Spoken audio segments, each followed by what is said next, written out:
Victoria.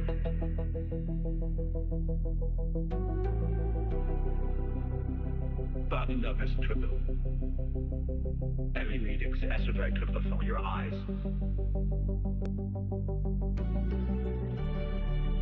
But URL that never ceases.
Okay, chat.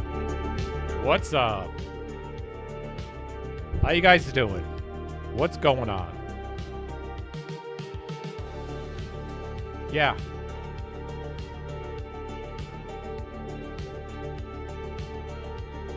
Yeah, it's time, folks.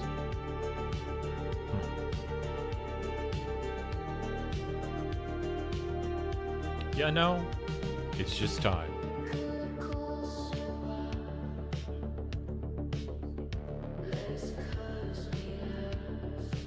That's right.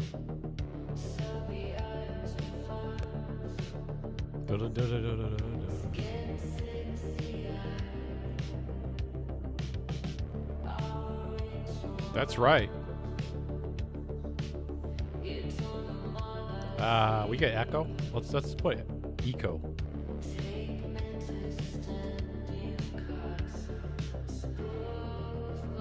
Okay, it looks like we successfully lost a rocket, folks. Happy April, and it's not a joke.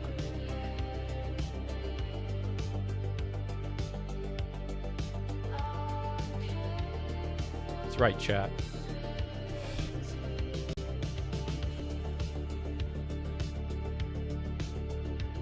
That's right. I got the scroll to work, finally.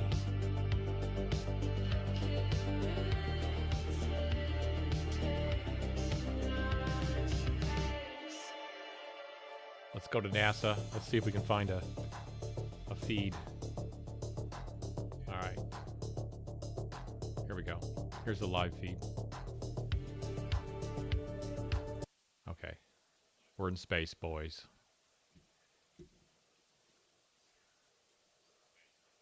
We're officially in space.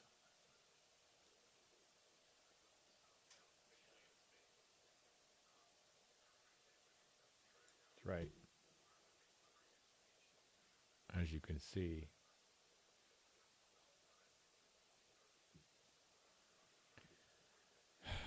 Wow. It's amazing.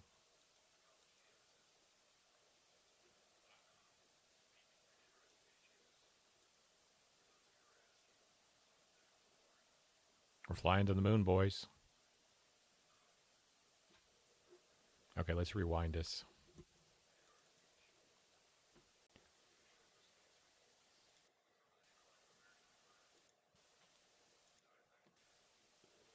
Oh, there's the Earth. Look. To the Earth. Let's go. All they got is 720.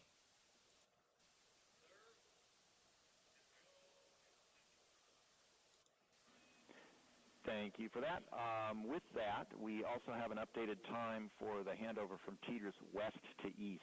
Left this audio. It's going to be over 6 minutes earlier than what's on your pad. Config, we did that one. And we see saw 3 break set. Okay, so we're in.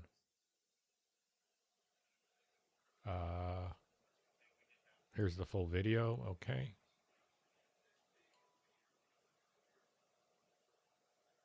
Live performance now of our national anthem by Singer Ann Wilson.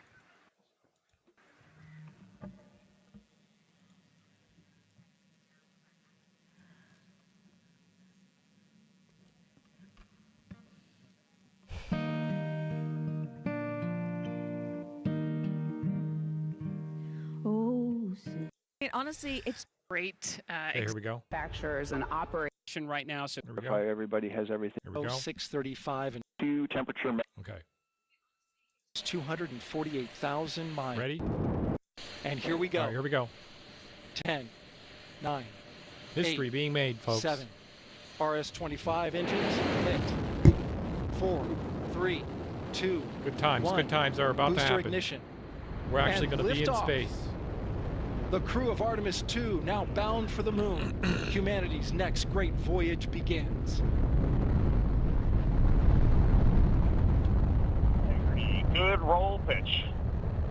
Roll pitch. Roger, roll pitch. Houston now controlling the flight of Integrity on the Artemis II mission around the moon. Integrity, AMT high. AMT high. On time passing 30 seconds into the flights. Integrity passes the alternate beacon. Target milestone. Mission Control Houston seeing good performance Milestone. on the four main engines. Space Launch System core stage. This is so awesome. Integrity 3 miles in altitude. Traveling more than 1,200 miles per hour. Yeah, I'm going to reboot right now. Sure, dude.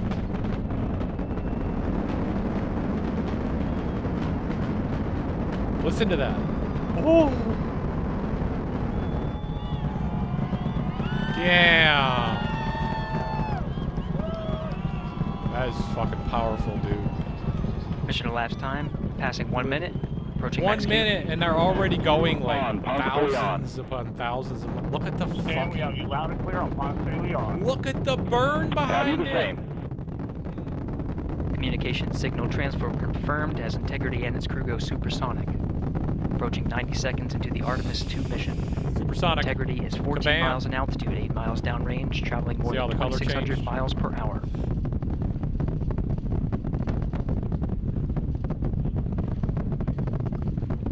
Wow.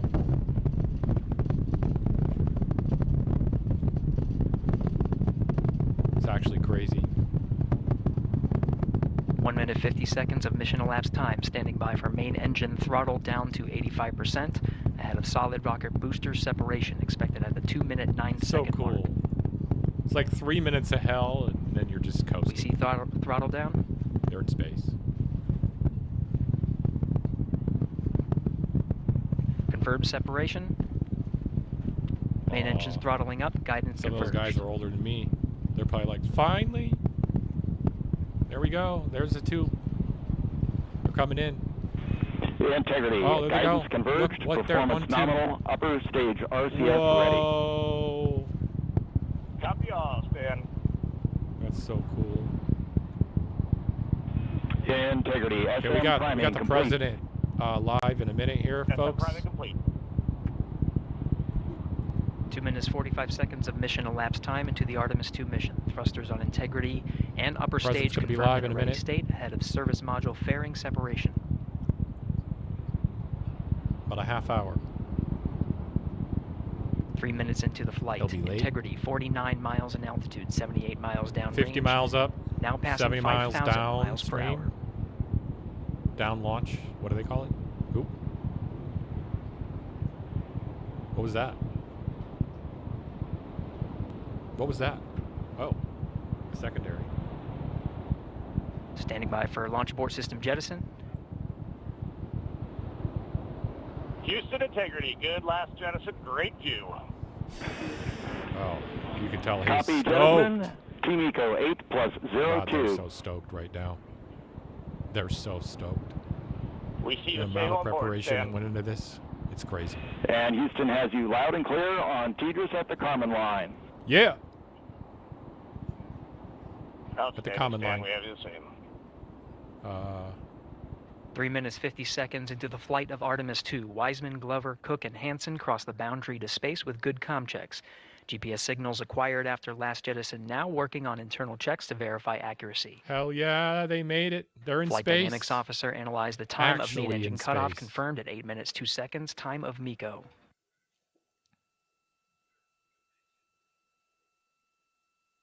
Just wait. Alex Jones is going to be like, there is no one aboard that. You can't go to space, blah, blah. There's going to be people out there.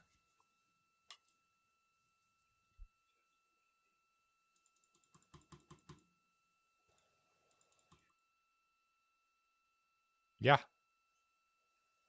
Okay, so then it's just us leaving Integrity Earth. GPS processing. God, it's so quick. But I'll smell those. Outstanding, Stan. We see the same, and we have a Okay.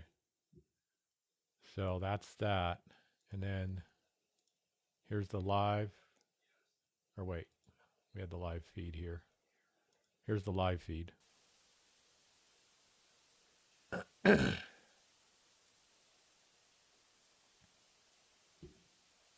Wow. It's dark. Okay. Let's watch a playlist, and then we're going to find the president when he comes alive. Getting ready for the president, folks. Welcome to Democracy Now!, democracynow.org, That's right, folks. The War and I'm Peace coming Report. at you I'm Amy live. Goodman. President Trump. I'm coming at you live tonight at 9 p.m. Eastern, 6 p.m. Pacific. I can't speak. Okay, folks, Claimed Tuesday U.S. forces would end operations in Iran very soon, saying it could take 2 to 3 weeks. Iran's Foreign Minister Abbas Araghchi told Al Jazeera he has no faith in talks with the U.S. and says while he's exchanged messages with Washington, there are no negotiations currently underway. On Tuesday, Israel struck a major pharmaceutical company in Tehran. Israel claimed... He's like, I sent him a text. It's like, what the fuck? They exchange messages. Texts. Probably, that's what they mean. He IM'd me. He sent me an IM. That's right. An IM. You know what that is? You know what an IM is? It's not a DM. We still use Yahoo Messenger. The plants responsible for developing chemical weapons. This comes as the USS George H.W. Bush deployed to the Middle East Tuesday, along with George W. 3 Bush. destroyers, according to 2 U.S. officials speaking I to have the this AP. model, The a carrier 3D model strike of the group George consists of H.W. more than Bush. 6,000 service Bush. members. Defense Secretary Pete Hegseth held a news briefing at the Pentagon Tuesday morning and launched into a prayer for U.S. troops in the region. May God watch over all of them, each day and each night. May his almighty and eternal arms of providence stretch over them and protect them and bring them peace. In the name of Jesus Christ, and amen. President Trump's expected to address the nation tonight at 9 p.m. Eastern. It comes as several European nations have refused to back the U.S.-Israeli war in Iran. France has blocked Israeli planes from flying weapons through its airspace, while Italy refused last-minute permission for U.S. bombers to land in Sicily. Spain has consistently denied the U.S. use of its bases and airspace for the war. Let's go, and on Tuesday, Spain's Spain. defense minister said Spain will not accept lectures from anyone. British Prime Minister Keir Starmer also pledged the United Kingdom will not be dragged into the war in Iran. In an interview with The Telegraph Tuesday, President Trump said he's strongly considering pulling out of NATO. This is Secretary of State Marco Rubio on Fox News last night. I can't have my dick in anymore. We are going to have to re-examine whether or not this alliance that has served this country well for a while is still serving that purpose, or is it now become a one-way street where America is simply in a position to defend Europe, but when we need the help of our allies, they're going to deny us basing rights and they're going to... Bro, you attacked preemptively. It's not okay. No one likes this. You look like the Nazi, all right? Sorry, history's not on your side, sir. Deny us overflight. A drone attack sparked a large fire at Kuwait International Airport this morning, according to Kuwaiti state media. Meanwhile, Saudi Arabia says it intercepted and destroyed 2 Iranian drones. Bahrain also said it's working to extinguish a fire at a business facility that resulted from an Iranian attack. A tanker also came under attack off the coast of Qatar earlier today. Israeli strikes in southern Beirut killed at least 7 people Tuesday, according to Lebanon's health ministry. It comes as Israel says it will keep control of southern Lebanon, establish a new security zone, and destroy all homes in Lebanese villages near the Israeli border after its war with Hezbollah ends. Israel's killed more than 1,200 people in Lebanon since it resumed its war with Hezbollah, according to Lebanon's health ministry. More than 1 million people have been forced to flee their homes. Wow. This is Lebanon's Minister for Social Affairs. I think this is a very a different character from the previous war. Different regions that have been targeted, and you have also the fact that host communities are tired. And this is another challenge, ensuring the social cohesion. A U.S. journalist was kidnapped in Baghdad Tuesday. Shelley Kittleson is a U.S. freelance journalist based in Rome who's covered the Middle East. According to police, Kittleson was seized by 4 men in civilian clothes and taken in a vehicle. The State Department said it had previously warned Kittleson of threats against her and is coordinating with the FBI to secure her release. President Trump says he plans to attend Supreme Court oral arguments today on his executive order ending birthright citizenship. He lost. It would be the first time a sitting president would be present during oral arguments at the Supreme Court. Critics call it a dangerous assault on the independence of the judiciary. President Trump signed the executive order seeking to end birthright citizenship on his first day back in office. A series of lower courts blocked it, ruling the U.S. Constitution's 14th Amendment guarantees citizenship to anyone born on U.S. soil. Here's President Trump speaking to reporters yesterday. And this is not about Chinese billionaires or billionaires from other countries who all of a sudden have 75 children or 59 children in one case or 10 children becoming American citizens. This was about slaves. And if you take a look, slaves, we're talking about slaves from the Civil War. In an 8-1 decision, the U.S. Supreme Court has ruled against a law that banned conversion therapy for LGBTQ children in Colorado. The challenge to Colorado's ban is led by Christian licensed counselor Kaylee Charles, who argued the ban is a violation of her First Amendment rights to free speech and religion. Supreme Court Justice Ketanji Brown Jackson was the only dissenting vote. The ACLU of Colorado said in a statement, this case is a major blow to the rights of LGBTQ+ youth, not only in Colorado, but across our country. Conversion therapy has no place in our country. Attempts to change an individual's sexual orientation, gender identity, or gender expression causes severe, lasting psychological harm to LGBTQ+ youth, the ACLU said. So-called conversion therapy has been widely discredited by medical organizations, including the American Medical Association, the American Psychological Association, and the American Academy of Pediatrics. Federal immigration agents will reportedly be stationed at an upcoming Marine Corps graduation in Parris Island, South Carolina, raising fears for undocumented families attending the event. The agents are reportedly charged with identifying whether any of the graduates' family members are undocumented. Thousands of non-U.S. citizens have served in the military, with advocates condemning the deportation of veteran service members and their relatives under Trump and other U.S. administrations. In related news, a federal judge in Boston has ordered the Trump administration to restore protections and deportation relief for tens of thousands of immigrants who entered the U.S. through a parole process under President Biden. The Biden administration established the CBP One app in 2023 to allow immigrants to make appointments to petition for asylum at ports of entry and the southern border. Judge Allison Burroughs ordered the Trump administration to reverse its policy, which ordered as many as 900,000 immigrants who'd use the app to leave the U.S. immediately. Tens of thousands of immigrants who received the notice have already left the U.S. voluntarily or have been deported. President Trump signed a sweeping executive order cracking down on mail-in voting as he escalates his attacks on voter access ahead of this year's midterm elections. The order seeks to create a list of U.S. citizens eligible to vote in each state, directing the U.S. Postal Service to mail ballots only to verified voters.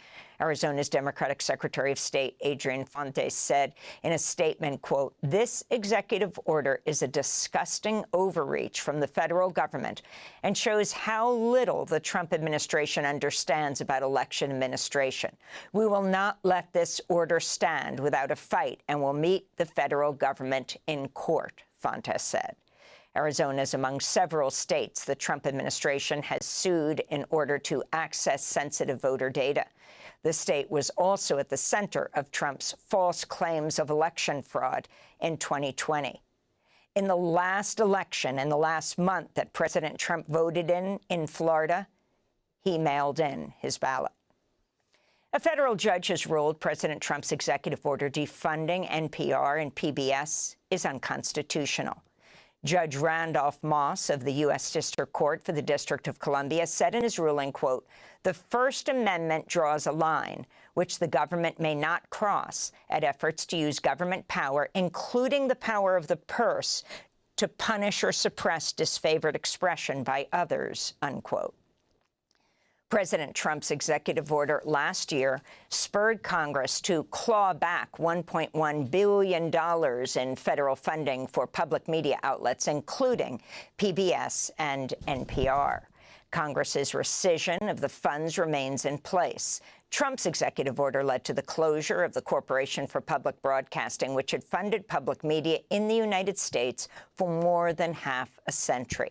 The White House called Tuesday's decision a ridiculous ruling by an activist judge and vowed to appeal. A federal judge has temporarily blocked construction of President Trump's White House ballroom, saying he doesn't have the authority to fund the $400 million project through private donors.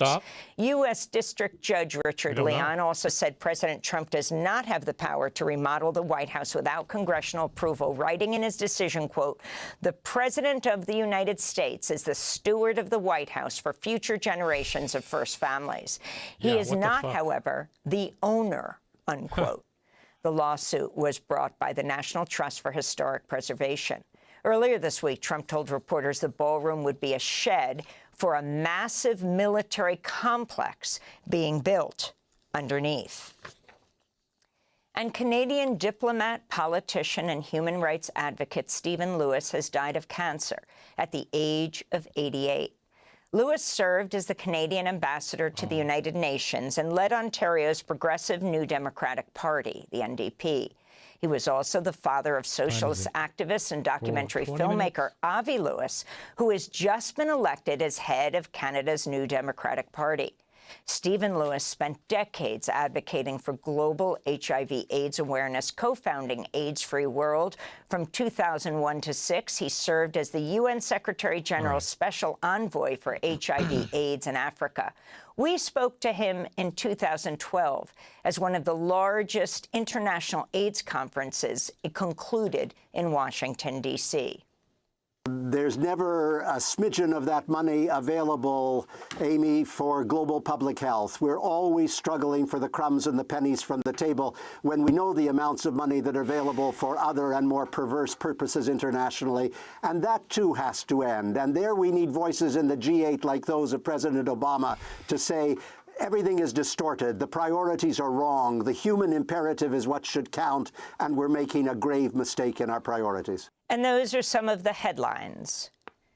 This is Democracy Now!, democracynow.org, The War and Peace Report. I'm Amy Goodman. Thanks for watching Democracy Now! On YouTube. Subscribe to the channel and turn on notifications to make sure you never miss a video. And for more of our audience-supported journalism, go to democracynow.org, where you can download our news app, sign up for our newsletter, subscribe to the... Joining us is the Secretary of State himself, Marco Rubio, is with us. Mr. Secretary, thank you for taking the time. I know you're busy, and you got a lot on your plate. Oh, you're busy, all right.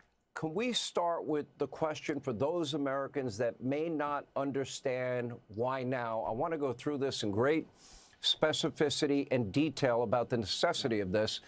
Now, when the Middle East envoy Steve Witkoff came on this program and explained that the Iranians would not negotiate the issue of giving up their nuclear weapons program, bragged about 460 kilograms of 60% enriched uranium that's bullshit, Chad. that could be turned into weapons grade 90% in 7 to 12 days. At that point in time, it seemed inevitable to me. They were going to, in spite of Midnight Hammer, they were going to cling to that, quote, inalienable right, as they called it. Was that the tipping point? Well, it was one of the tipping points. I mean, part of the tipping point is the fact that Iran's been doing this for 47 years. We know what this regime is all about. I always say Iran. Let me be clear. I'm not talking about the people of Iran. The people of Iran don't even like this government or this regime. This is a regime that is led by radical Shia clerics, by people who believe that it is their calling. I know this sounds fantastical, but it's absolutely true. I thought it wasn't led by anyone. This is a regime led by people who believe that it is their calling and their purpose in life to usher in the end of the world. These people want nuclear weapons. Why do we know that? What do you mean? Because they are assembling all the things you need for nuclear weapons. They're assembling long-range rockets that can eventually reach the United States, can already range Europe. We saw them demonstrate two of them last week, despite denying that they had them. They enriched... Dude, we've been hearing this from Netanyahu for 50 years. Shut up. You're just a mouthpiece. You're literally no better than your fucking boss. You know that? In fact, you're worse because you're Cuban. Uranium to 60%. Loser. As you pointed out a moment ago, from 60 to 90%, which is what you need for a Cuban bomb, expat. takes 12 to 14 days. They bragged about still having that. They demand the right to enrich, which is how you get from 60 to 90%. They're the leading sponsor. Even if they were doing all this, why can't they have a nuclear weapon? Tell me why. We know why. Because Israel. And you know what?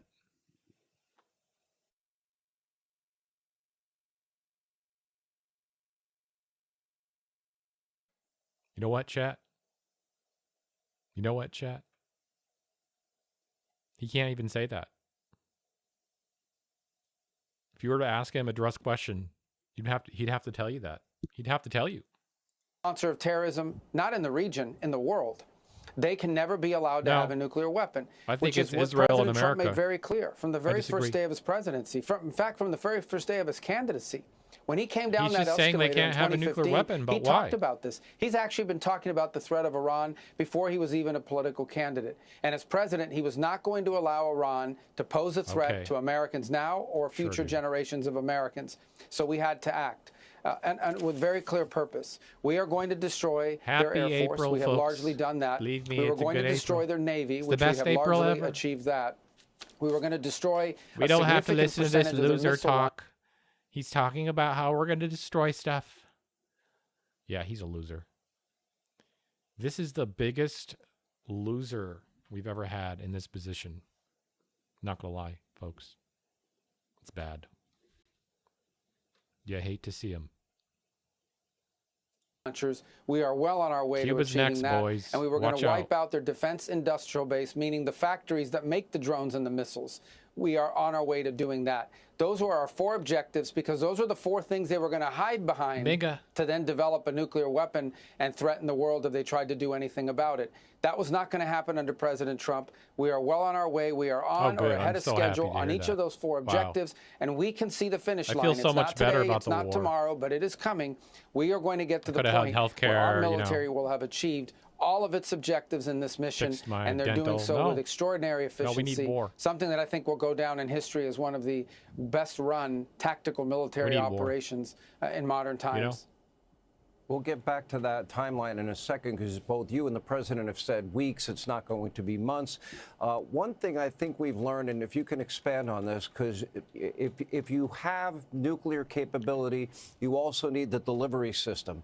Prior to Epic Fury, you felt and you were arguing that, and the world has always underestimated Iran's abilities, whether their nuclear capability or ballistic missile capability, and you felt it was too dangerous underestimated. A threat not to address in this operation. Has ballistic ever missiles underestimated and the it. nuclear threat at the same time. No one has underestimated Iran's capabilities worse than this guy and President Trump and Pete Hegseth.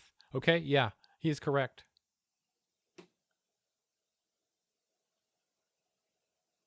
fuck was that? Could you just remove my noise, please? Can you just... Thank you. Oh my God, that's terrible. I don't like it.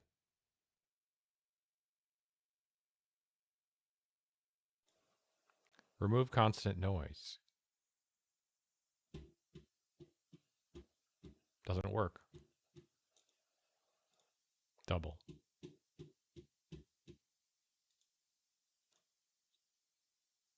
Okay, we're just... So now we've discovered that they have the ability and the range that is much further than we had thought going into this. Apparently, they now have the capability and the range. Apparently, they now have? Bro, this was gamed out. What do you mean? I don't... They're just playing dumb. Okay. I'm not going to get mad about it. That their missiles could reach Paris, London? Is that true? We're playing dumb. Don't worry. That's correct. In fact, but they denied it. Remember, anytime you hear Iran, you know, you had an image a moment ago of this guy Arachi, their foreign minister. This guy is a liar. This guy was on television like a week ago, 2 weeks ago, denying that Iran had any missiles that could go beyond a certain limitation. And then they fired 2 of them. Now, we don't think they have many of them, but they are soon to have many of them. We've destroyed and are destroying the factories to make those things. Think so, huh? Those things, the ones they launched the other day, could reach well into Europe. And actually, they had fired it on Diego Garcia. Yeah, one say of them that failed, again, one of them was shot 'cause you down. want Europe But they to, fired him at Diego Garcia, jump in, right? which is really far away. So they were moving towards eventually having a missile that could reach the continental United States. He's trying to That's do what they were aiming to do. They were aiming to become the next North Korea, except not a North Korea run by, you know, a regime that, you know, is troublesome and hard to understand, but an Iran run by radical Shia clerics with intercontinental missiles that could reach the mainland of the United States eventually. Bullshit. That's what they were going towards. That's what they would have ultimately achieved had President Trump not taken these steps that he's taken. Absolute lies. Not Mr. happening. Secretary, Never had do you ambitions believe for the that. North Koreans, We're there have not been trying numerous for reports it. that they Simply have been hate assisting... America because of all of our fucking attacks. There's literally a letter on X from Iran to Americans saying exactly that. I believe them. They aren't liars. They have no reason to lie. You, sir, Mr. Cuban, Mr. Marco Rubio, sir, have a lot more of a reason to lie than my man. Okay? Iran with both their ballistic missile program and their nuclear man from program. Iran. Sorry. Well, I can't comment on that other than to say that you can't there's nothing comment. any fuck you.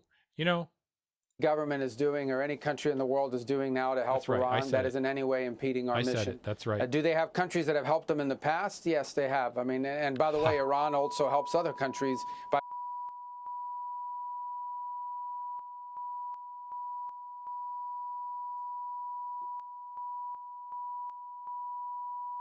What is happening?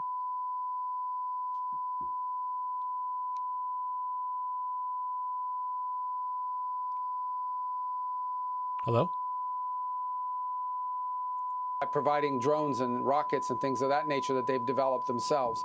But understand this, Iran, this is a country that has trouble coming up with drinking water. This is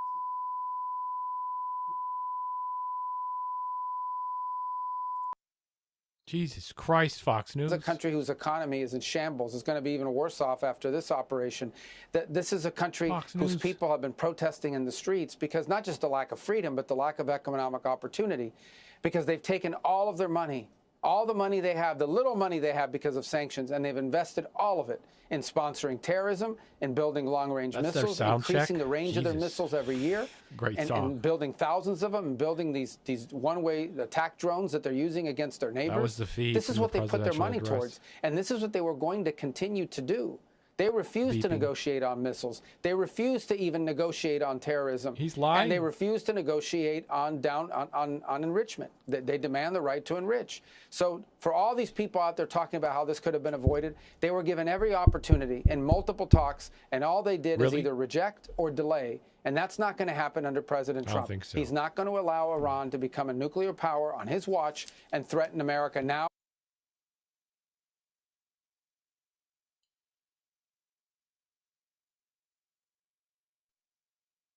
What?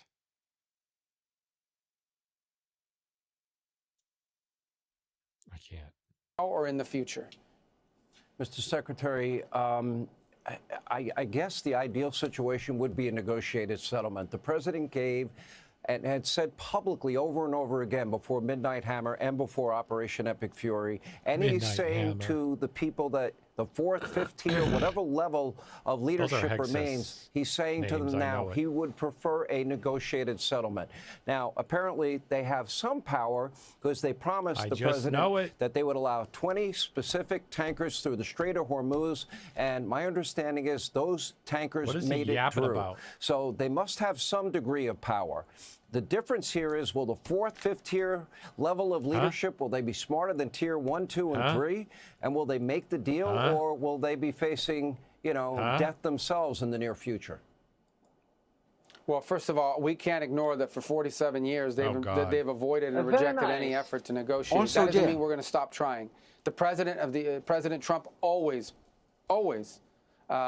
would rather have negotiations than war. And he will always, we gave him 60 days early last year. We gave him additional time to negotiate after Midnight Hammer again earlier this year. But each and every time those things have proved fruitless. But we're going to keep trying. There are messages being exchanged. There are talks going on. There is the potential for direct meeting at some point. We're always going to be open for that. Seriously. But we're not going to be, what President Trump is not going to allow is he's not going to allow fake negotiations to be used as a delay tactic, to buy more time, to buy themselves space. That's what he's not going to allow. You know, the Biden administration spent 4 years trying to resurrect the Obama nuclear deal with Iran. They spent 4 years trying to talk to the Iranians, and they strung them along for 4 years, and I think they thought they could string this administration along for 4 years, but they're not going to string along President Trump. He's not going to fall for their games. He hasn't fallen for their games, so we'll always be prepared to talk. But we're not going to allow that, or the failure of talks, to impede our ability to defend this country and to protect this country from a real threat. It's a threat to the world. It's not just a threat to America. The difference is President Trump is the only leader in the world with both the capability and, frankly, the guts to do something about it. Mr. Secretary, let's go back to the 60% enriched uranium. Clearly, that can never end up in the wrong hands. That would be an existential threat to the world, to the United States specifically here. So either they're going to give that up willingly, or can we entomb it? I've been reading a lot of articles about that possibility. Or is it something, if they don't agree to give it up willingly, that we will just have to take possession of on our own? Well, I'm not going to discuss tactics or options that are available to the president. I will say that there's a very simple. There's no use for 60% enriched uranium. I know we're getting a little technical here, but there's no use for it. You don't use it to create electricity. You don't use it to create anything for medical purposes. The only reason to have 60% enriched uranium is to be able to enrich it to 90% and put it in a bomb. That's the only reason to have it. Iran has no reason to have it. They should give it up. They've been given Marco Rubio, you and your fucking stooges have given him the reason, more of a reason now than ever to have fucking nuclear bomb. What are you talking about? You're delusional, sir. He's delusional. Multiple opportunities to give it up. They've had multiple countries, including countries they consider friendly to them, approach them and say, turn it over to us. They continue to refuse to do so. So why do they continue to refuse to turn over 60% enriched uranium? There's only one reason, and that is because they want to hold it and keep it to one day use it to build a bomb. That's the only way. And they were going to hide behind all of these missiles, all of these drones, their Navy and their Air Force. They were going to keep building those up to the point where then they would say to the world, you can't do anything about it because we'll launch these missiles against you and destroy you. God, do they got any new words to use? This is the weakest Iran has ever been. This is the weakest Iran certainly has been in 25 years. Right now, look at the damage they've been able to inflict on their neighbors at their weakest point. Imagine 2 years from now when they had the opportunity to build, to double the number of missiles they had, to double the number of drones they had. Imagine that. That was not going to happen. The president was not going to allow that to happen. That's why he took action. And again, I want to remind, because I hear these news reports, and it's very frustrating that we don't know what the objectives are. The objectives are very clear. I want to repeat them again, and we're going to achieve all 4 of them. We're going to destroy their Air Force. We already have done it. We're going to destroy their Navy. We've largely done that. We're going to destroy their factories that make these missiles and these drones. And we are going to destroy we are going to severely degrade their missile launchers so that they can't fire these multiple salvos against their neighbors and threaten us, threaten our troops in the region, and threaten our allies in the region. And we are well on our way to achieving all 4 of those objectives. Those objectives will be achieved. They'll be achieved here very soon. Let's talk about the Strait of Hormuz. 20% of the world's oil supply passes through there on a daily basis. You have steadfastly said they will not be allowed to have a tolling system where they get to charge countries to pass through millions of dollars, number one. And number two, this is about the free flow of oil at market prices. 6 o'clock. This is Where the fuck is the president? To the world's economy, obviously, not so much the American economy. And that brings up the issue of NATO, which I'll get to in a second. How important and how do you determine whether or not that it will be okay for U.S. forces to withdraw, knowing and having confidence that the Strait will be open for the free flow? Number one, Marco Rubio. Well, the Straits of Hormuz, those are international waters, right? So anything Iran does to impede commercial traffic is illegal. For all these countries that love to talk about international law, it is a violation of international maritime law to impede the free flow of travel in international waters. No, he's gonna talk about maritime law. Meanwhile, we're shooting boats out of the water. Fuck you, Marco Rubio. Fuck you. Okay, so that's number one. Number two, it's illegal to bomb and hit and attack commercial shipping and sink them.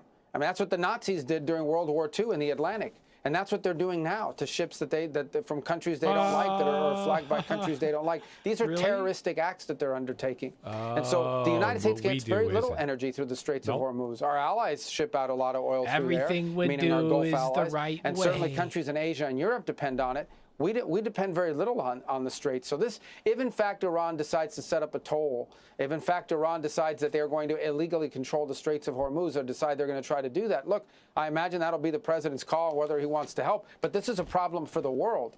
It's countries around the world should be stepping up and dealing with that and saying that's intolerable. And that's what we've encouraged them to do.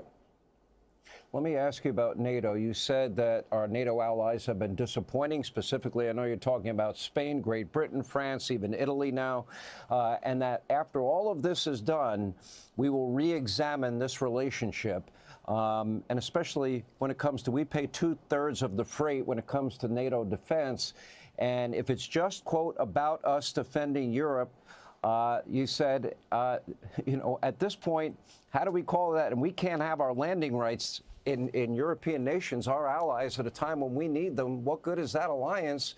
And is the NATO alliance at risk? It's defensive alliance. Sean, I've been one of the strongest defenders of NATO during my time as a United States Senator. What do you mean it's a defensive alliance? No one takes this seriously. This is so fucked up, bro, that they're getting away with this. Seriously crazy. NGL, bro. Because I found great value in it. And it wasn't just about defending Europe. I said it also allowed us to have military bases in Europe that allowed us to project power into different parts of the world when our national security was threatened. If now we have reached a point where the NATO alliance means that we can't use those bases, that, in fact, that we can no longer use those bases to defend America's interests, then NATO is a one-way street. Then NATO is simply about us having troops in Europe to defend Europe, but when we need their help, not their help, we're not asking them to conduct airstrikes. When we need them to allow us to use their military base, the answer is no.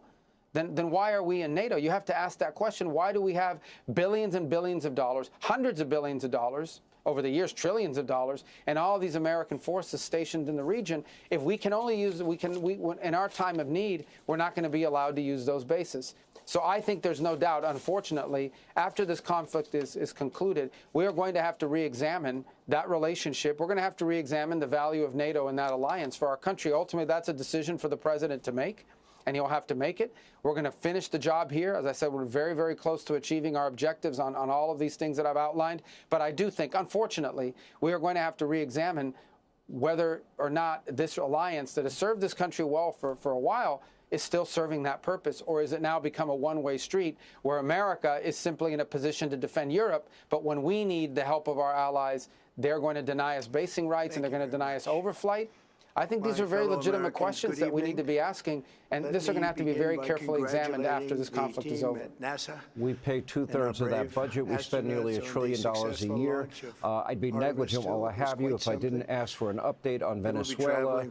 You met earlier today with the Venezuelan opposition leader, Maria Corina Machado. Right now, Delcy Rodriguez seems to have been working well with the U.S., and if you can give us an update on Cuba, which seems its fall seems somewhat imminent. They are on the way. Well, on Venezuela, you remember we had a three-pronged plan. The first was stabilization. We didn't want the country having a mass migration. We didn't want civil war. We didn't want upheaval in the streets. That's largely been achieved. In fact, we have not seen any of that. The second is a phase of recovery, and that's where we're in the recovery phase right now, where you're seeing not just economic recovery going on in Venezuela, but you're also seeing an economic recovery in a way that's good for the United States.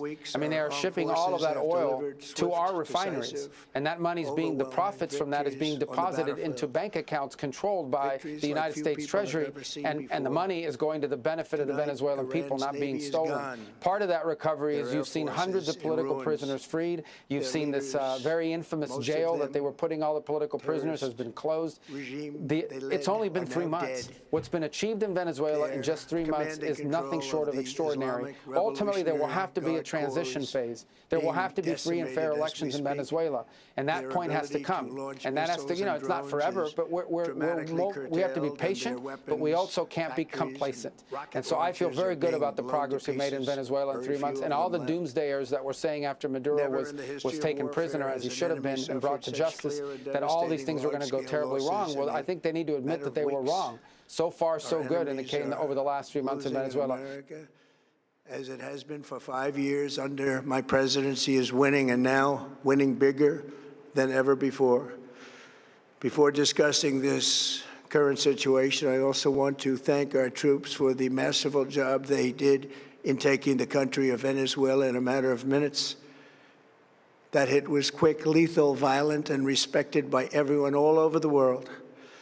After rebuilding our military during my first term, we have by far the strongest military anywhere in the world, and now we're working along with Venezuela and are, in a true sense, joint venture partners. We're getting along incredibly well in the production and sale of massive amounts of oil and gas, the second largest reserves on Earth after the United States of America. We're now totally independent of the Middle East, and yet we are there to help. We don't have to be there. We don't need their oil. We don't need anything they have, but we're there to help our allies. Tonight, I want to provide an update on the tremendous progress our warriors have made in Iran and discuss why Operation Epic Fury is necessary for the safety of America and the security of the free world. From the very first day I announced my campaign for president in 2015, I have vowed that I would never allow Iran to have a nuclear weapon. This fanatical regime has been chanting death to America, death to Israel for 47 years. Their proxies were behind the murder of 241 Americans in the Marine barracks bombing in Beirut, the slaughter of hundreds of our service members with roadside bombs. They were involved in the attack on the USS Cole, and they carried out the countless other heinous acts, including the just horrible, bloody atrocities of October 7th in Israel, something that most people have never seen anything like it. This murderous regime also recently killed 45,000 of their own people who were protesting in Iran. 45,000 dead. For these terrorists to have nuclear weapons would be an intolerable threat. The most violent and thuggish regime on earth would be free to carry out their campaigns of terror, coercion, conquest, and mass murder from behind a nuclear shield. I will never let that happen, and neither should any of our past presidents. This situation has been going on for 47 years and should have been handled long before I arrived in office. I did many things during my 2 terms in office to stop the quest for nuclear weapons by Iran first, and perhaps most importantly, I killed General Qasem Soleimani in my first term. He was an evil genius, brilliant person, a horrible human being, however, the father of the roadside bomb, and he lived just horrible what he did. Iran would have been perhaps in far better, stronger position. Had he lived, we would have had probably a different conversation tonight. But you know what? We'd still be winning and winning big. And then very importantly, I terminated Barack Hussein Obama's Iran nuclear deal, a disaster.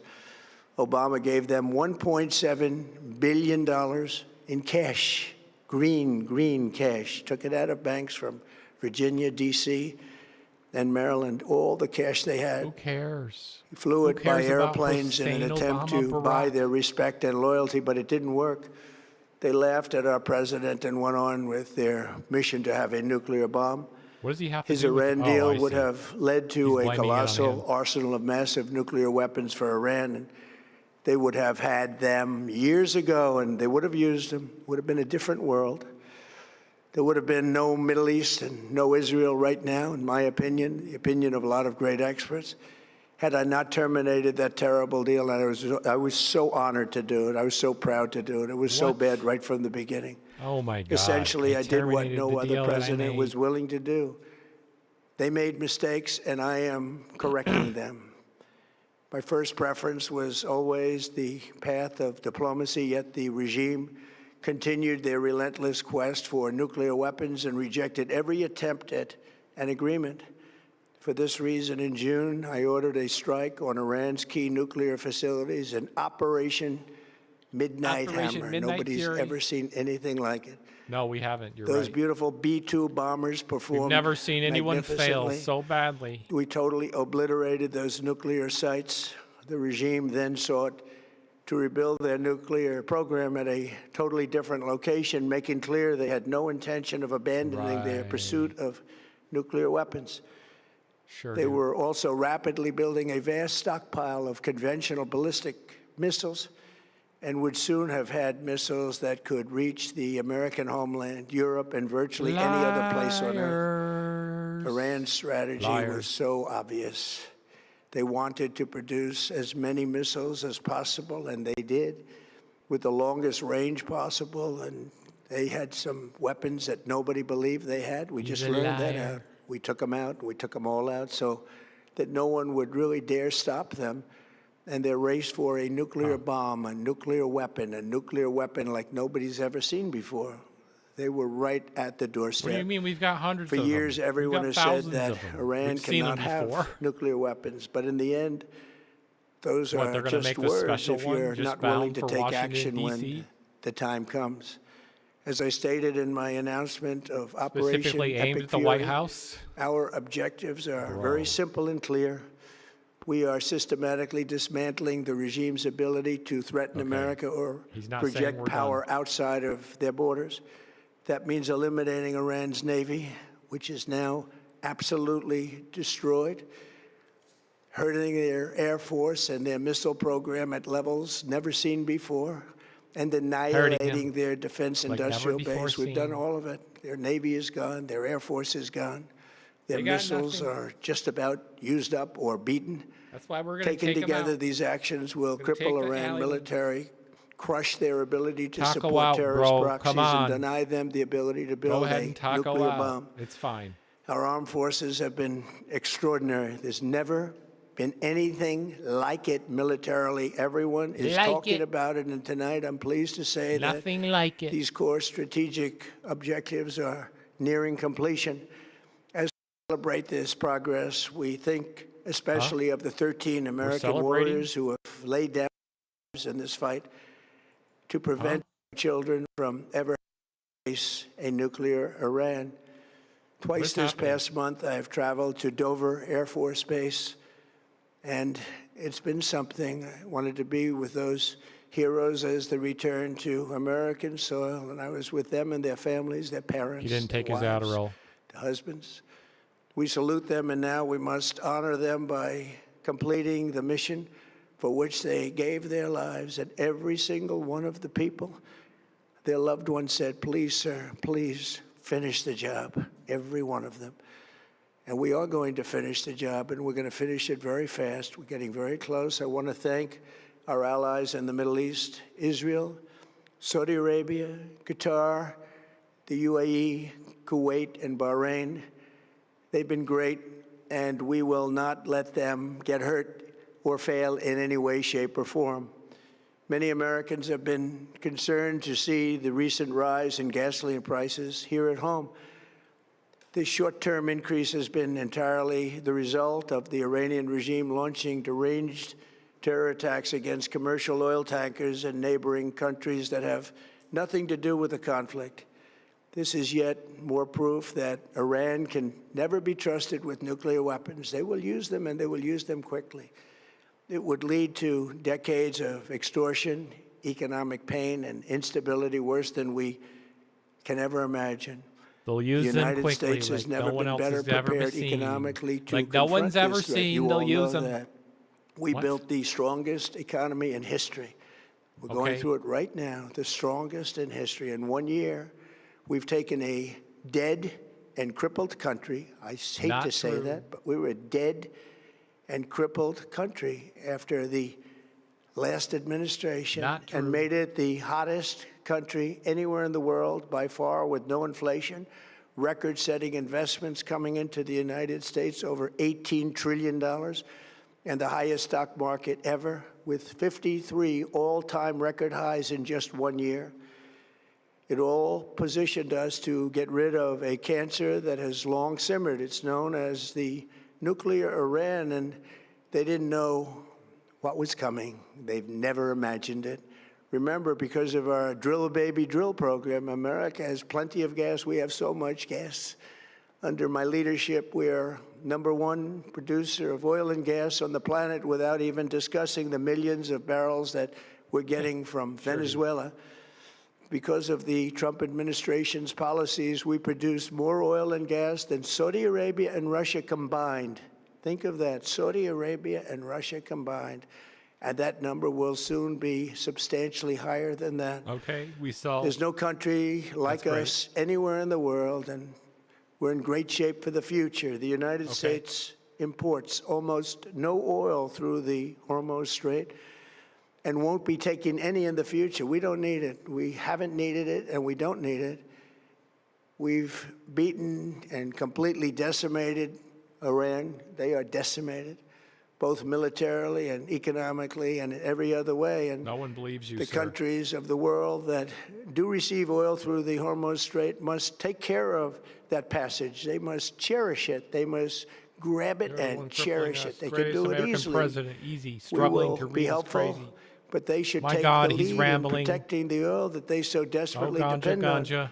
So to those countries that can't get fuel, many of which refuse to get involved in the decapitation of Iran, we had to do it ourselves. Files. I have a suggestion. #1, buy oil from the United States of America. We have plenty. We have so much. King. And #2, build up some delayed courage. Should have done it before. Should have done it with us, as we asked. Go to the Strait and just take it. Protect it. use it for yourselves. Iran has been essentially decimated. The hard part is done, so it should be easy. And in any event, when this conflict is over, the Strait will open up naturally. It'll just open up naturally. Taco They're going to want to time. be able to sell oil because that's all they have to try Taco and time. rebuild. It will resume the flowing, and the gas prices will rapidly come back down. Stock prices will rapidly go back up. They haven't come down very much, frankly.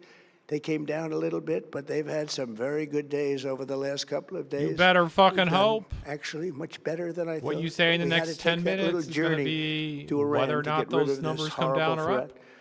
With our historic Mega. tax cuts, where people are just now Naturally. talking about receiving Plow. larger refunds than they ever thought possible. Refunds. They are I'm not getting so much I'm more paying. money than they thought. That's from the great, big, beautiful I'm not getting bill. a fucking Our refund. economy is strong and improving by the Fuck day, yourself, and it will Mr. soon President. be roaring back like never before. It will top the I owe levels that it 4,000. was a month ago. I'm not. I've made clear from the I'm not rich beginning either. of Operation Epic Fury that we will continue until our objectives are fully achieved. Thanks to the progress we've made, I can say tonight that we are on track to complete all of America's military objectives shortly, very shortly.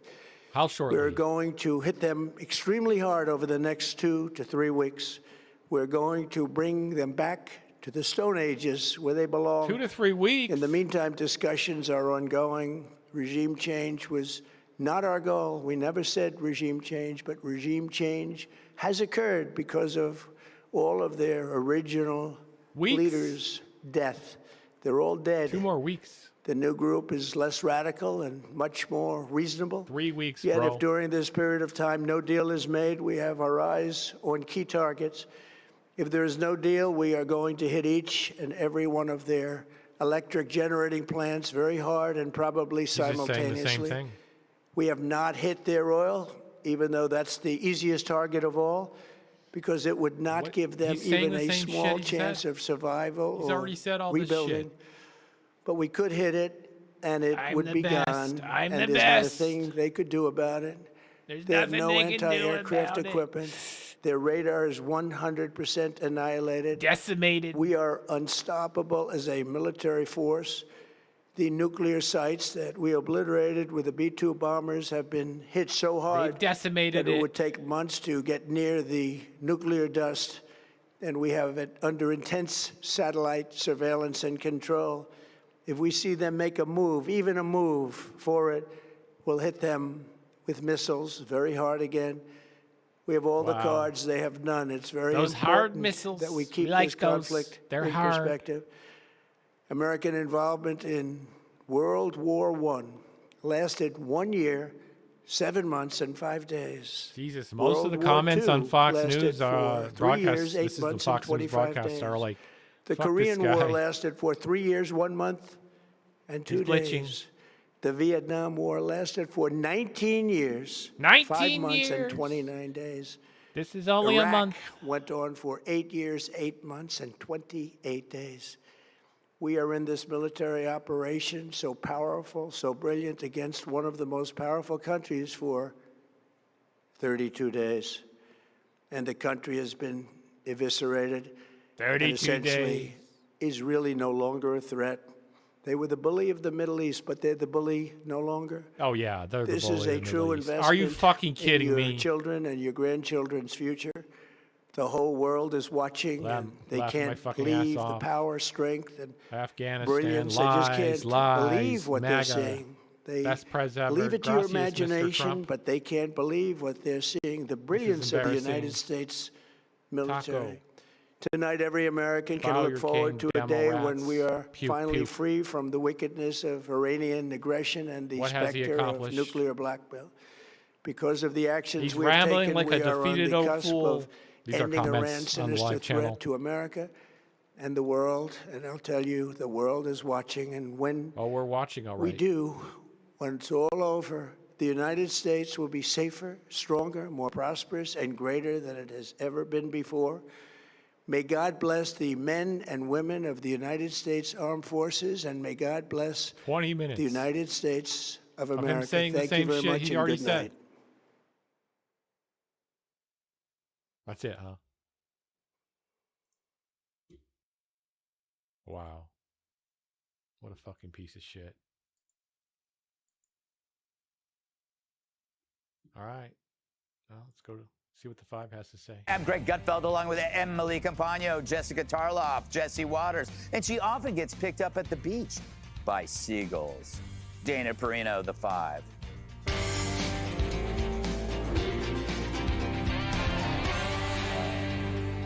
Operation Epic Fury racking up epic explosions. President Trump telling the New York Post, quote, "We're not going to be there too much longer. We're obliterating the bleep out of them right now." Case in point, a huge fireball erupting after a 2,000-pound bunker buster bomb turned an Iranian ammunitions depot into a 4th of July finale. Pete Hegseth says there's more where that came from if the regime doesn't wise up.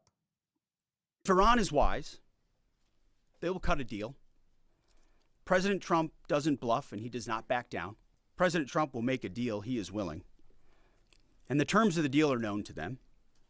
If Iran is not willing, then the United States War Department will continue with even more intensity. I didn't mean it flippantly when I said, in the meantime, we'll negotiate with bombs.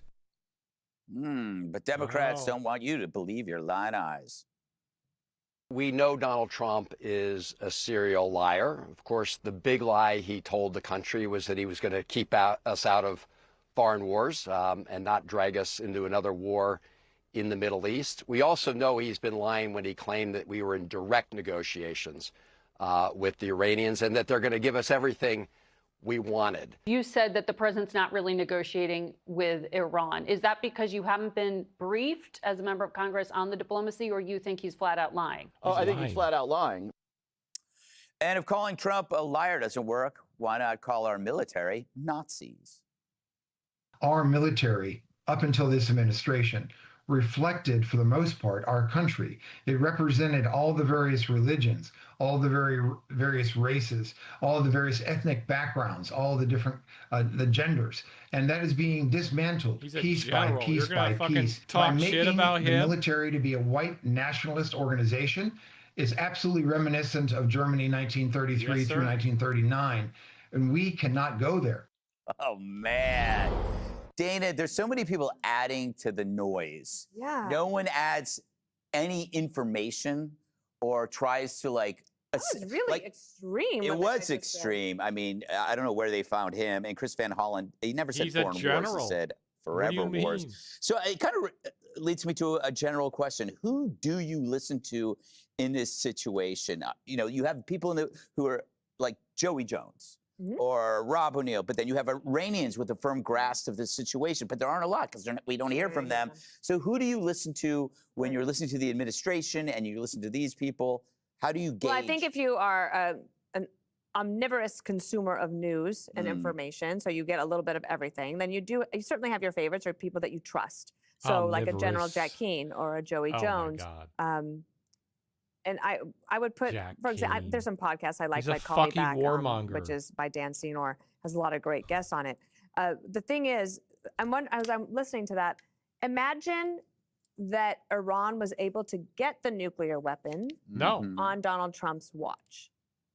And Donald Trump had not done anything about it. And he knew that they were this close to having it. And he knew that the Israelis said, we have a chance because we've decimated their capabilities in all sorts of ways, but there's this one more piece and we need you, Mr. President. And President Trump said, nope, not going to do do it. And the next president comes along, and now we have a bigger problem on our hands. Dana. Could have been the other way too, right? Yeah. What if Biden had found out that they were this close, weeks away from having a bomb and didn't do anything? How would everybody have felt in the world? Things might have been much worse. So this was always going to be complicated, and the situation's very complex. It's very complicated. The solutions are complex and complicated. We are about 2/3 of the way through the 6 weeks that President Trump initially said. Now, he says a lot of things. We've won, we've not won. There's a lot. And also, there's a big delta between unconditional surrender and this negotiated deal that apparently the Iranians know the terms of. I don't know. And I think that the president, because he likes to keep his cards close to his vest and keep everybody guessing, that's why people are guessing. So really, I would guess, from my standpoint, to just say, I don't know. Jerry Baker has a great piece in the Wall Street Journal where he said, if you think it's won or you think it's lost, you are not telling the truth. Yes. We don't know. And you're betraying your intelligence. Oh, we know. Nobody, I don't think anybody knows. I'm really smart because I don't know anything. No, that's the sign of a smart person L. is It's a the big ability fat to L say, for I America. don't know. It's one of the biggest Which L's is we've weird ever because taken. Jesse never says, I don't know.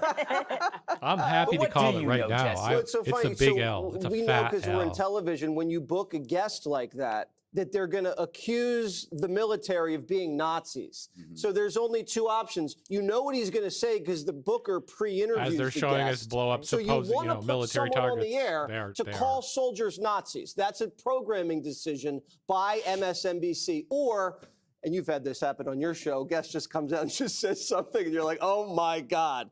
Either way, it's horrible, but we don't even listen to these people anymore. The U.S. air campaign is really starting to take its toll because whatever happened last night, this bunker buster on this underground missile city may have changed the course of the war because now all of a sudden the Iranian president comes out and says he wants a ceasefire and the market rallies 3%. So this Pentagon press conference today, I took away a few things. Pete says morale is sky high. He says the intelligence is starting to show you're seeing mass desertions among the IRGC, and the next few days will be decisive. Then Kane comes out and says the targeting has changed. We're now doing dynamic targeting, so you can refuel the B-52s as they're over the target. They get a new target, new intel, keep dropping, and we're starting to hit I saw dead R&D bodies. site storage facilities. We're really They're starting showing to step dead it up. bodies And coming out of the tanks, bombing runs you and the guys. tempo has increased as we're bringing the Marines and some of these paratroopers into On theater to give the replay, president more as he's options. talking. And also tell the Iranians we have these options. Now, Greg, I don't understand what's Those are going on humans with the flying Strait. out of there, The by the president is being very cagey. The dark spots. You have to think before you send in men to do raids on the that guy coastline running or in the the top island there? and ships, you have to make sure the Iranian targets are destroyed so they can't threaten that operation. That Okay. hasn't happened yet. That could Run, be another brother. week, maybe two. Trump's probably thinking, once the Iranians are so vulnerable right up and the weak, ass. and we have the ability to conduct a raid like that, they may sue for peace to stop Karg. Bottom from getting left, there's a taken. human. I don't know. And we also have 40 foreign navies who've signed up to it's join, crazy. but There's they a don't human want right to there, come in too. during hostilities. Trump may also be goading these foreign navies to get off their you-know-whats and get in on the action because we don't use a lot of the oil that comes out of that strait. I have no idea what's going on. Or he could raid when the market closes after Friday. Who knows? But I know he's frustrated with the negotiations. And the New York Times reports it today. The regime is so fractured, they don't trust each other. They're all underground. No one's on a phone. Not true. And so they can't really propose It's a counter-proposal not soon enough for Trump to be happy with the time frame. I think that's what's going They're on. lying to you. Interesting analysis. I kind of zoned out during it, but I think it was good. It's okay. Most people didn't. Yes. All right, Jessica, I have a thoughtful question for a change to you. So I don't know what's true. So I try to fill the gaps between the facts with hope and faith that this will work out. It will work out effectively because I have faith in this country. I have a faith in the president. I'm curious because I don't think you believe you know everything either. You're like me. What do you fill your gaps with? If you don't know the truth, what do you rely upon?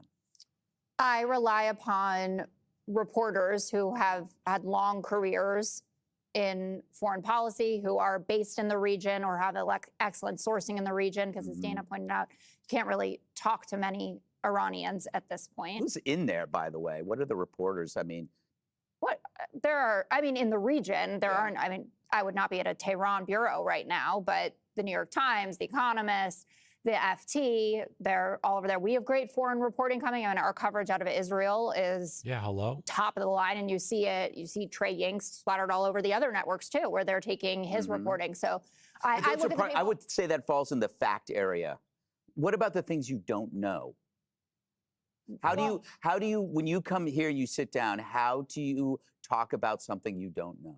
I think that I admit that I don't know things and that I want to err on the side of optimism where there's opportunity to do that, but that I also want to be clear-headed based upon the things that I do know from the reporters who have experience in this and know better. So that's how I prepare to come here on a daily basis to address, loosely speaking, the same question every day because we have been doing this in the same That's why I framework. asked the question. No, I understand that. And I just wanted to pick up on what Jesse was saying about the Strait of Hormuz, because last night, the Wall Street Journal, who knows better than I do, was reporting that President Trump was open to leaving the strait closed with the U.S. withdrawal. And then this morning, he had his Truth Social post where he basically said, you know, the rest of you, this is going to be your problem. Right, like we may go, That's what he just and said you've got to figure it out. too. And then throughout the course of the day, the Italians, the Spanish, the Polish have said, you know, we're not really interested in getting involved in this, and they're not showing up right now to escort these tankers through or to help us secure the strait, which leaves Iran in a very powerful position. They are charging whatever they want for this oil. Russia is making more money. We have been working very hard to hurt them economically. They're having a good time. China's getting what they want, and everyone else is getting squeezed. Europeans are talking about, you know, taking a break from air travel all over Asia. There are shortages, and that's a really big problem and something that we have caused, and I think have a responsibility to deal with. I just want to say something about the Chris Van Hollen and the Jim Himeses of the world and their questioning of this. It is not just Democrats. Last night, Laura Ingraham on her show said, we still have a lot of questions. For instance, was the president fully briefed on the risks of all of this from the beginning? And was he able to take it all in and understand how complex it could actually get, including the potential for casualties or other damage? Or was he told this would be relatively quick, an in and out operation? And then CNN is reporting today about a meeting that happened with President Trump and Secretary Hegseth and other top officials once Trump had decided that he did want to go in. And they were talking about how Hegseth was downplaying some of the risks of this conflict spiraling, some of those risks that we may be seeing now, not only with the potential for casualties, but for the strait to perhaps remain closed and in control exclusively of the Iranians. Okay. Emily? Well, you didn't ask me, but I'm going to take a stab at answering that question. Well, no, I want to answer like how I fill in the gaps. Yeah.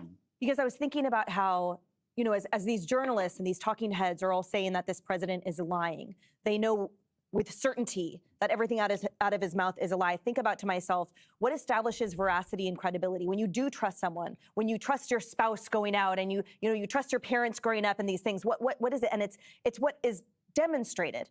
And so I look at this president, his first term and this one, and I think about how he has demonstrated to me with every policy decision, every action, that he is prioritizing American interests. You're delusional. And he's doing it in the macro sense, which means policy, which means judicial appointments, which means everything from, you know, voting approaching to trade negotiation and tariffs and everything, and the micro sense of protecting our soldiers. And I think about in the Obama administration when he prosecuted journalists. And you contrast that with this president who gives 10 off-the-cuff interviews a day at least.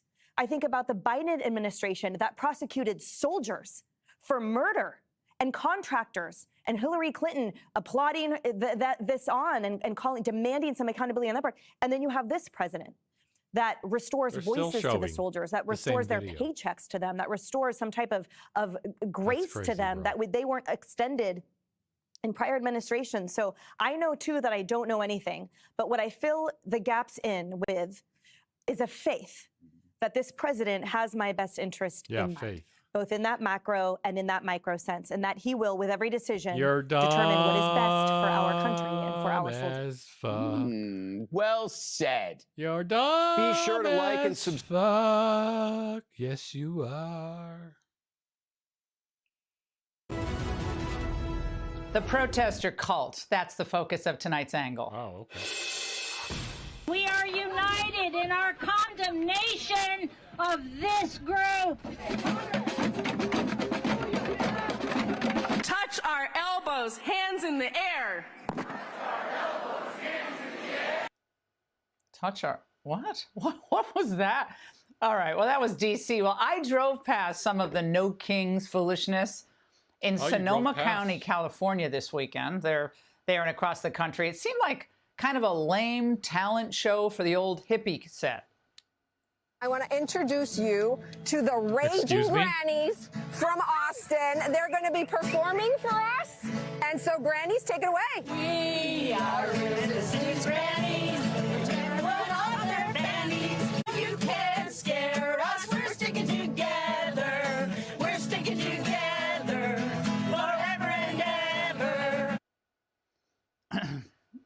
course, the nomenclature of the anti-Trump rallies is kind of ironic. Like, what does it even mean? There were all these signs about protecting democracy and got to save our elections. So are they saying that Donald Trump really isn't president and he merely, installed himself as an unelected ruler? Are they questioning the outcome of the 2024 election? Because under their own rules, that would be anti-democratic, correct? Okay. But the truth is the Trump protesters are the frauds here. The Trump supporters are the ones who insist on free and fair elections because we believe that only citizens should be allowed to vote. And we're against unrepresentative gerrymandering. We think voters, not unelected judges, should be empowered to determine policy. Not happening. But today's Democrat Party, oh, come on. They're the most anti-democratic force in the United States. They oppose mandatory voter ID. They want extended voting long past Election Day. Of course, this just undermines both the integrity and outcome of the election. The public's faith in the electoral process shattered along the way. So they're not defenders of democracy. They're its destroyers. Democrats will always, and I mean always, prefer that a permanent, unelected bureaucracy decides all the key matters of public policy. Things like what your kids are taught in school, what rules apply to illegals, whether girls' sports are meant for girls only. Oh, God. Now, there's a reason our movement is called populism. We actually want the people to decide.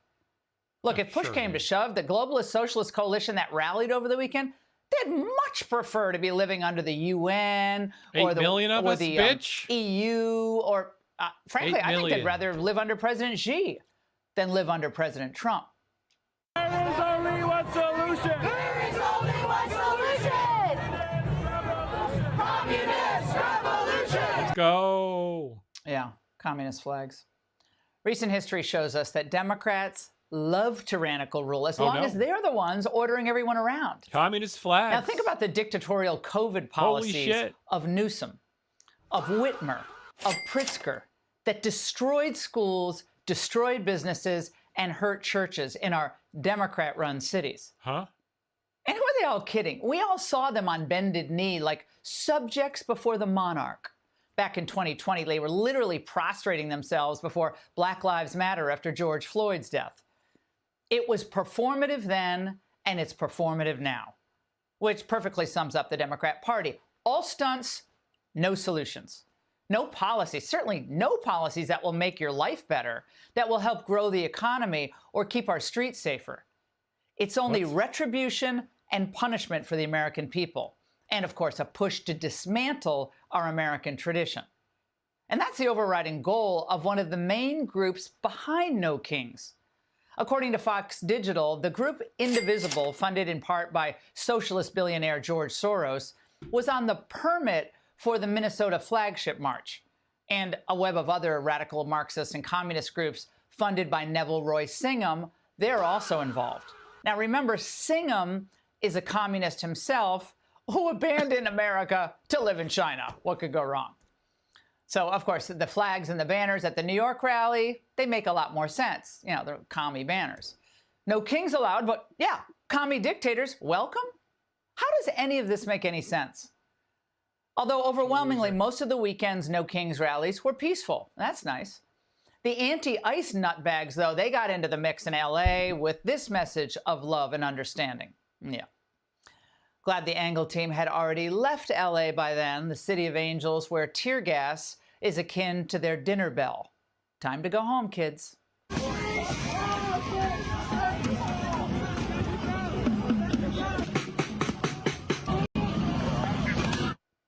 It's so sad. It's so predictable, though. You know, there were a few arrests, not nearly enough. No wonder people are leaving LA in droves. Liberal cities can't be run properly by liberal mayors or governors. Protesting, agitating, sign-making, marching, of course, off-key singing. Hey, the liberals have mastered that, though. That's their work, it's their hobby, and it's their religion all rolled into one. When they don't have Trump as their nemesis, though, what next? What will Democrats do? What's their answer for the middle class? That's what politics is supposed to be about, right? The solutions for the people, giving people opportunities. So if the past is prologue, they're going to flood the country with millions more illegals. They'll push to raise taxes. They'll sink businesses with more regulations. They'll wreck education with DEI mandates. And of course, they're going to import more foreign workers. Look, Biden tried all of that, and America is still paying the price. And that's the angle. Hey, Sean Hannity here. Hey, click here to subscribe to Fox News YouTube page and catch our hottest.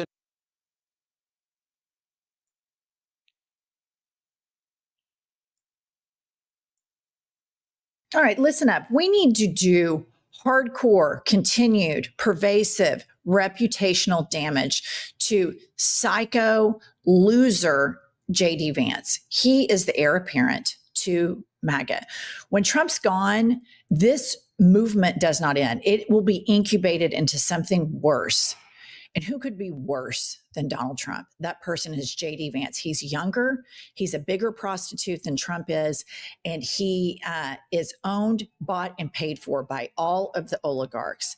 He is already positioning himself as the anti-war candidate, even from within the administration. He is really distancing himself from the moves that dipshit Trump and genocidal, homicidal maniac Benjamin Netanyahu are making in Iran. So what is little smoky eye sociopath? And also smoky eye sociopath. What has he been up to lately? Kylie, pop this up. J.D. Vance appears at secretive conservative donor summit as 2028 presidential speculation grows. This is where I just want to say, cue the couch fucker photos, because it is so important that we do reputational damage. And I want you to think about it like this. The Republicans knew that Hillary was going to run at some point during Obama's second term. And in these spaces, in these Republican ecosystems that they built, that they're ahead of us on, they started really doing damage to her. Benghazi, all sorts of stuff. So this is our moment to really stick it to J.D. Vance. Pumps. And it makes it easy. He makes it so easy. It is not hard. Of course, he's going behind everybody's back because he knows Trump's kind of pushing everybody to Marco Rubio. But it tells me that he is more, he's very savvy politically. He doesn't care about the politics. He cares about winning. So if he can tell all these Republican donors, hey, I'm going to do this, of course he is. Like, of course. Okay. And then J.D. Vance, this seems to be the pattern. Everybody that runs for president, drop a book, be coy, meet with donors, and then all of a sudden you're running for president, right? So Vance has announced his new book called Communion. Pop this up. Oh, no. I've been writing this book for a long time, and I'm honored to finally be able to share the full story with you all. Communion is about my personal journey and how I found my way back to faith. It will be available in June, and you can pre-order it today. I would rather fucking slit my wrist vertically and horizontally, actually make a fucking asterisk, than buy that fucking book. Here's the deal. JD, first of all, you're vice president and you're writing this book, and you converted in 2019. Okay, so it's been a long time, but you're basically a new Catholic. But it is hard for me to believe anything a man that changes his name 3 times as an adult says. That's for me personally. When I look at, I have evolved in faith and out of faith as an adult. So I am like, okay, how does this go? But then I look at JD Vance. He puts, like, I had my conversion because I didn't feel good about me. My beliefs and what I was taught in the religion did not mesh. I didn't feel good about it. In terms of J.D. Vance, he looks at, here is my ambition. So what beliefs do I make and what statements do I make to further my political ambition? When I'm in law school, I'm writing on behalf of immigrants. When I am, against Donald Trump, I call him America's Hitler. So I'm a shapeshifter. So do I believe that J.D. Vance feels good about being a Catholic because that's where he is now? He probably does, because he's so shallow and because it's a means to an end. Everything with this man is a means to an end. Okay, I don't think he feels good about being a Catholic because I don't think he's capable of feeling This is a man who refused to condemn the right-wing young Republican Nazi text chats that were very. All right, we're skipping this. I don't know if you knew this, but Hassan Piker is evil and must be stopped. Yes. Now, Hassan Piker might not be a household name, at least among adults, but ask your kids. His new role as a midterm surrogate. This is not like although it's not the idea Beyond Democrats is because it's, but I love the idea that like, hey, your kids, you know, I mean, this might have worked like 5 years ago, maybe, but Hassan's been streaming for so long, and there are so many people of different generations. Although his core is like 18 to 35, like. It's not just kids. This is not like what is the game like Roblox or whatever? I don't know what that is, right? Like it's not that. It's like no, it's a political streamer. It's pretty big. He's also on YouTube. He's also on Instagram. He's also on TikTok. He's on a lot of things. He's a high profile influencer. He's done high profile interviews with Bernie Sanders, with AOC. Remember when AOC and him played not Crossy Road? What's the other one? Among Us. The other one. Minesweeper, I'm calling it. Thank you. That was like 5-6 years ago, right? He's been an entity. So it's very funny that it's like, did you know it's 11 a.m.? Do you know where your kids are and what they're streaming? He has taken up residence. He is without question an online influencer with nearly 3 million followers. His rise as a prominent voice on the left is now driving a wedge between Democrats, and for good reason.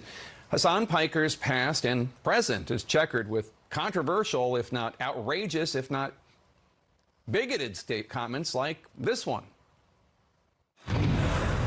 America deserved 9/11, dude. It. I'm saying it. We totally put it on ourselves, dude. Holy shit. The ultra-Orthodox Jews leaving Israel, hilarious. Okay?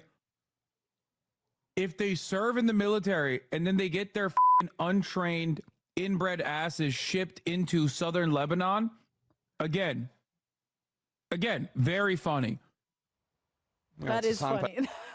That is funny. I'm sorry. That is very funny. Piker calling Orthodox Jews inbred.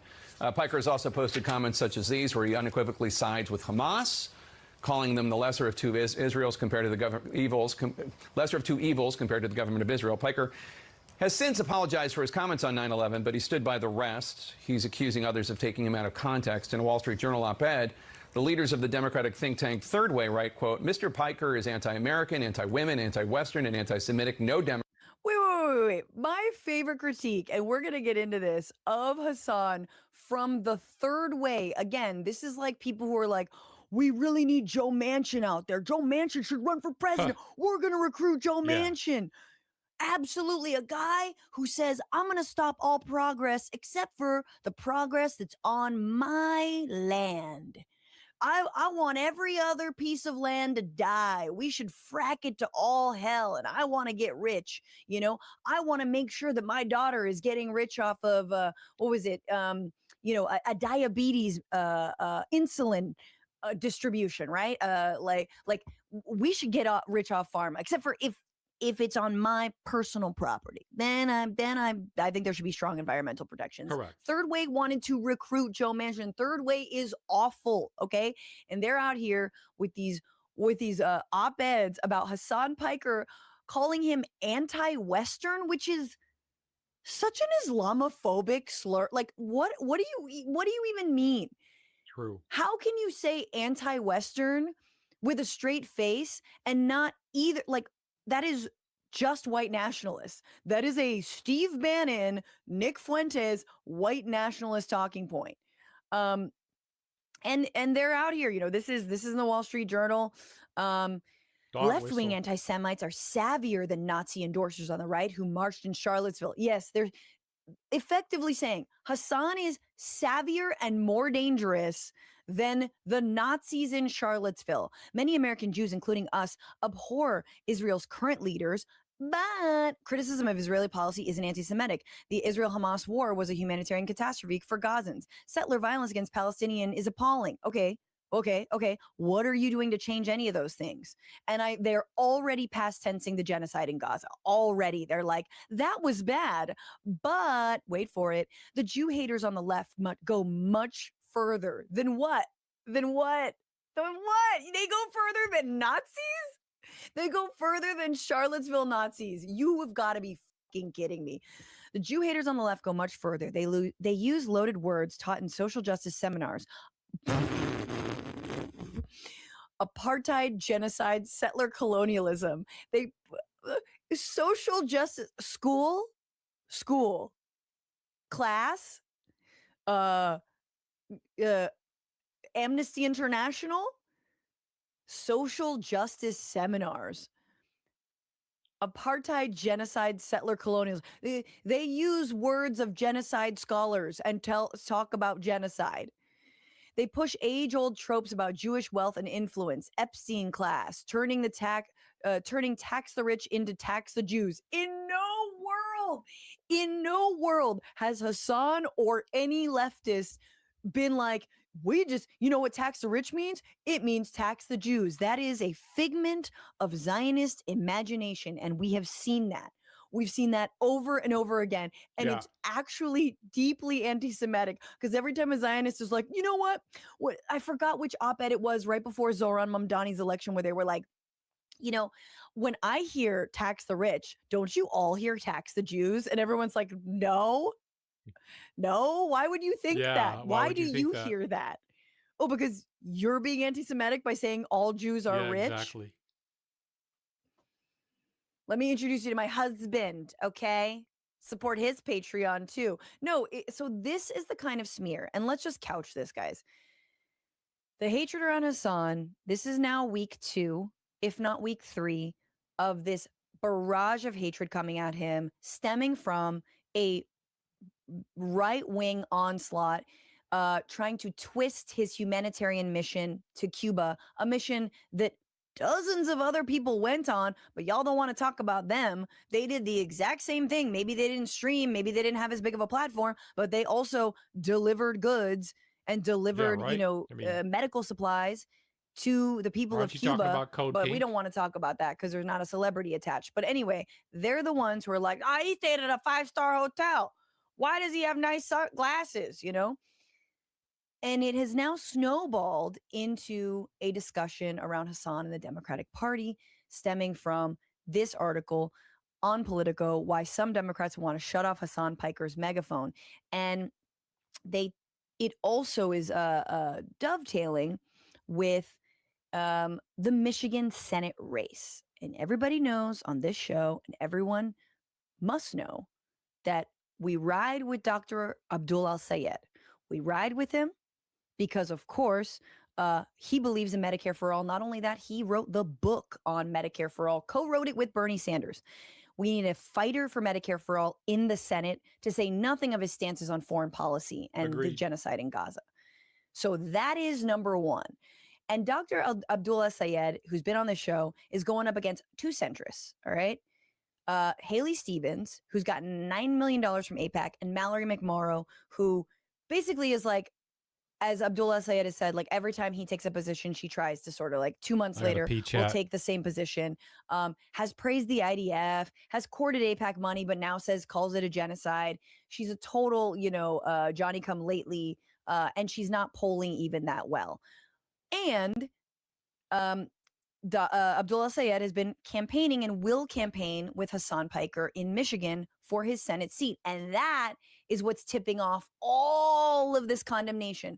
Do you condemn the offhanded remark that he made about 9/11 that honestly, when you're talking about blowback, probably isn't wrong? It's just not wrong, right?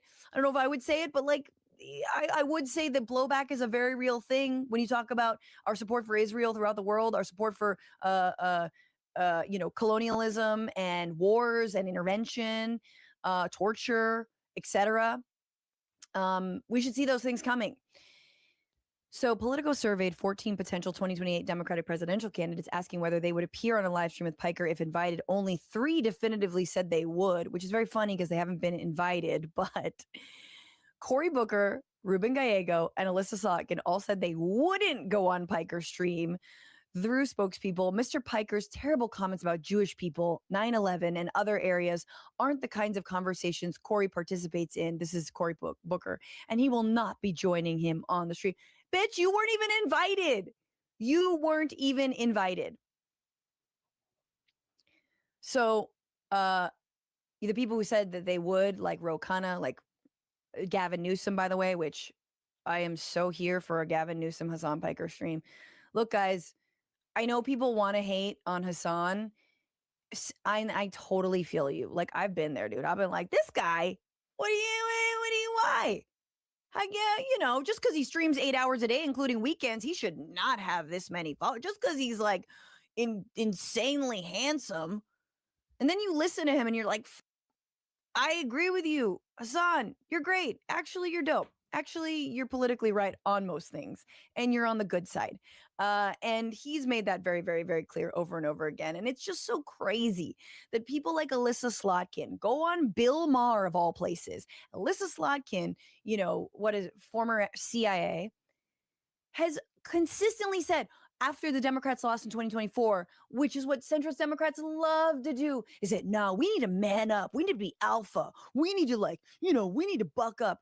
And what that always means is we need to throw trans people under the bus. We need to throw women under the bus. We need to throw Black people, brown people, Native people under the bus. We need to stop caring about these so-called pet issues and just lean into our white alpha, misogynist, back like that, that we need to tap into the manosphere, the real manosphere, right?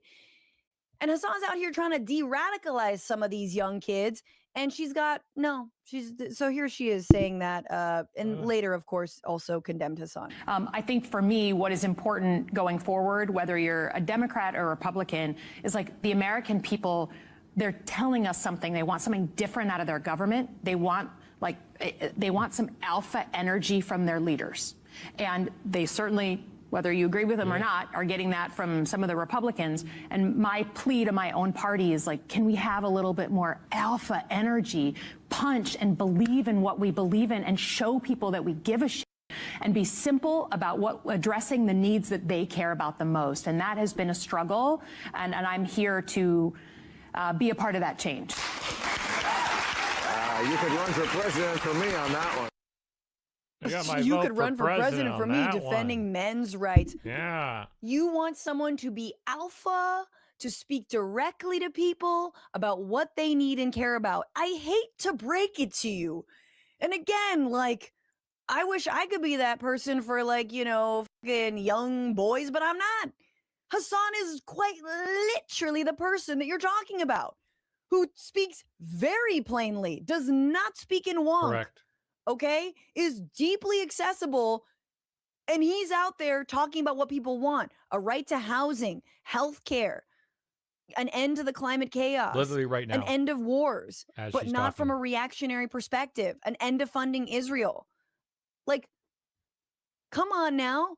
Come on, democratic socialism. Come on now. But no, you want your centrist. You want your influencer. You want to pay your little campaign.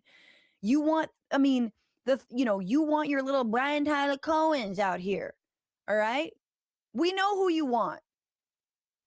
That's who you think. Brian Tyler Cohen. No shade, but that dude getting lost in his suit. You know what I'm saying? Come on. Come on. Anyway, Abdul El-Sayed will be campaigning with Hassan, as he should, and I think he had this to say just on the Michigan race again, and I think this is very important. And if Democrats don't want to deal with that fact, just to set it up, Abdul El-Sayed basically look, this is about reaching people where they're at, and mainstream news does not do that, and you're tripping if you think that Bill Maher is doing that. MS Now's not reaching people. CNN's not reaching young people. You all want a Joe Rogan of the left, but you're not really serious about what that means. So that's what he's saying. And if Democrats don't want to deal with that fact, that new media environment, the fact that too often our politics feel bought off and that we're not actually having a conversation that engages everyday people, that they're finding other ways to get their political information. If we don't want to go talk to them, don't be surprised when we don't win elections. So no, I'm sorry. I'm not going to cancel my event. And no, I'm sorry. I'm not going to apologize for every single video that people put up there that Hassan said this or Hassan that said that, because judge me by what I say. But I also understand that people like Hassan Piker, people like Joe Rogan, right? People who are creating content every single day, they are talking to people we absolutely need to speak with. So I want to be having those conversations with those people, and I'm going to go everywhere and talk to everyone. Literally right. So if Joe Rogan wants me to have me on the show, I would love to come. If Bill Maher, who said awful things about Muslims, wants to have me on the show, I'm happy to come. And if Hassan Piker wants to have me on the stream and wants to come join me in Michigan, then I'd be happy to come. Happy to come. So I really appreciate that. And look, it's not just me saying this. Jake Tapper's mad for a reason. Alyssa Slotkin's mad for a reason. Cory Booker's mad for a reason. You know, and that is that actually after Hassan said he was going to be campaigning with Abdul Al-Sayed, he cracks the top 5 in Act Blue fundraising over the past 7 days. According to Tim Tagaris, says surely hundreds of thousands of dollars in the last week have, after months straight of getting beat by McMorrow in donations, would have to guess the result of the Hassan the Hun attention. So in other words, it's good attention. It's helping him surge in polls and in donations. And the polling is really tight. Mallory McMorrow is up by like 5. Haley Stevens is up just by a little bit, 27%. McMorrow and then El-Sayed. This is from end of February. The more recent polls has El-Sayed in second. So he is very much within striking distance. And no amount of browbeating. We've been browbeaten. The left is used to being browbeaten, right? I mean, that was the entire 2024 election. Don't listen to the students in the streets talking about genocide.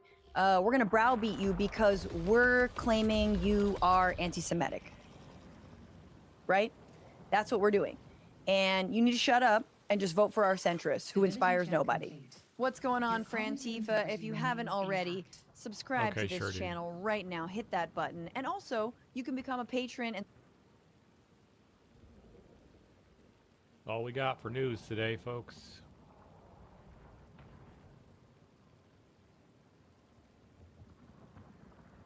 I hear someone. Where are they? All right.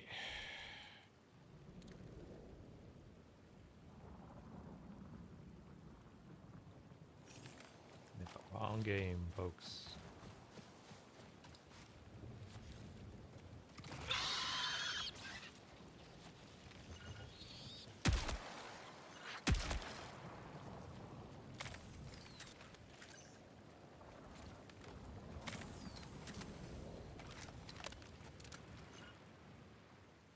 What is that?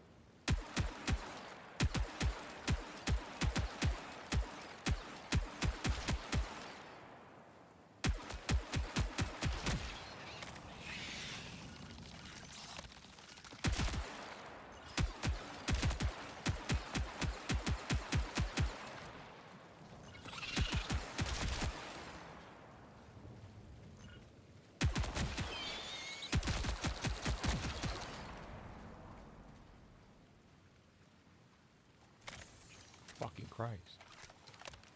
Not fucking...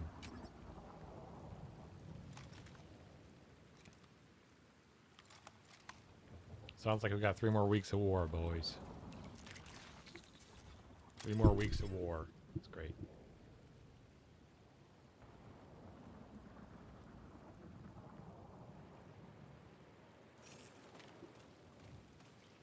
Oh. It's because there's things in here. That's why there's people guarding it. Thought I saw something. Hey, I'll take it.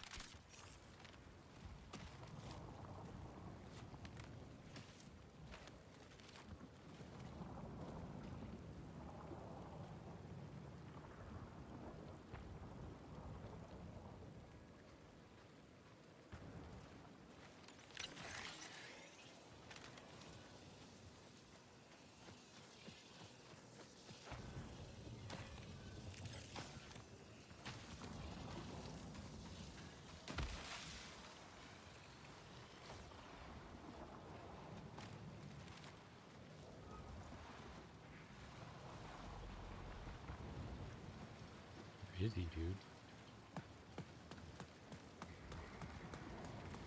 It's actually raining outside too, by the way. In real life.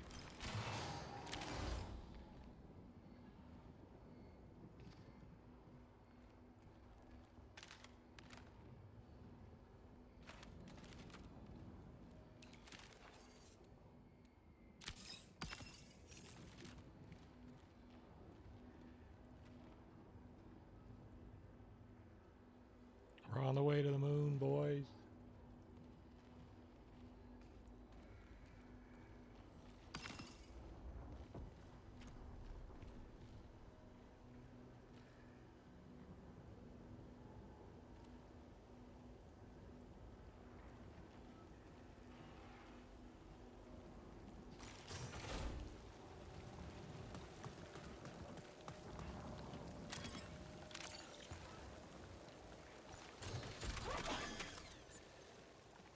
Huh? What's that?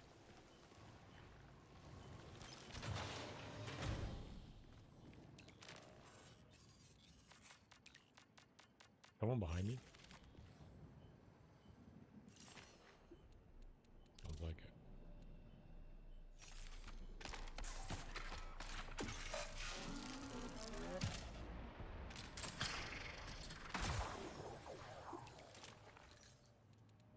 Huh.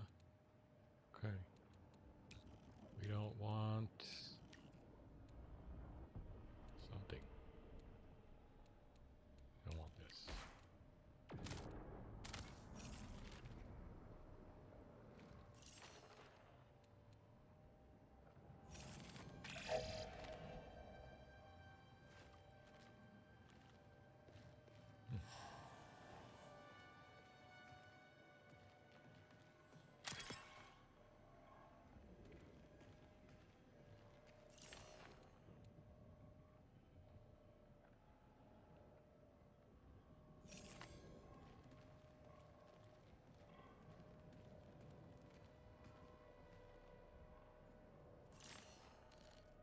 Let's go here. Let's go.